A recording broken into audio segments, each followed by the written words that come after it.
டேய் ஹர்ஷிப், நீ எங்க? அத நான் சொல்றேன். டேய் யான்சன், நீ எங்க? அத நான் சொல்றேன். டேய் சாகன், நீ எங்க? அத நான் சொல்றேன். இருடா, உங்க 3 பேர் ரெக்கி பண்ணி சொல்றேன். கேப்டன் கோச்சிக்கா நீங்க கேப்டன். சரி, எதுல எங்க வந்தீங்க? 4th பிளேஸ்ல இருக்கானே ராஜஸ்தான், அவனை அடிச்சுட்டு போகதான் 2 பாயிண்ட் கிடைக்கும்ல. டே பவுலர்ஸ், எல்லாம் உங்க ஸ்கில்லுக்கு ரொம்ப அதிகம்டா. டெசி வீட்டுக்கு போங்க. கேப்டன், எங்க பிளான் பண்ணி தெரியாம பேசுறீங்க. டேய் சொல்றா, ஸ்பின் பவுலரான நானு கேப்டன் விக்கெட்டையும் ஜெய்ஸ்வால் விக்கெட்டையும் எடுப்பேன். ஃபாஸ்ட் பவுலரான நானு பவுன்சர் போட்டு அவங்கள அடிக்கவே விடாம தடுத்துருவேன்.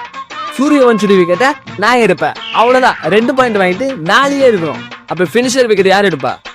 ஐயோ, அடுப்பது யோசிக்கல, என்ன படுத்துட்டு அவங்க வீட்டு எப்படி இருக்குது? பணத்தைப்படாத, யார் வின் பண்றாங்களோ அவங்களே எடுத்து போடுவாங்க. கேப்டன், நீங்க ஹெல்ப் பண்ண கூடாதா?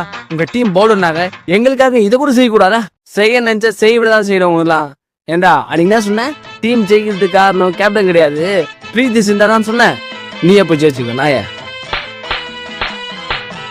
நீங்க சொன்ன ஒவ்வொரு வார்த்தையும் என்ன செருப்பா ஆச்ச மாதிரியே இருக்கு. செருப்பா ஆச்சமே இல்ல, செருப்பா தான் ஆச்சா.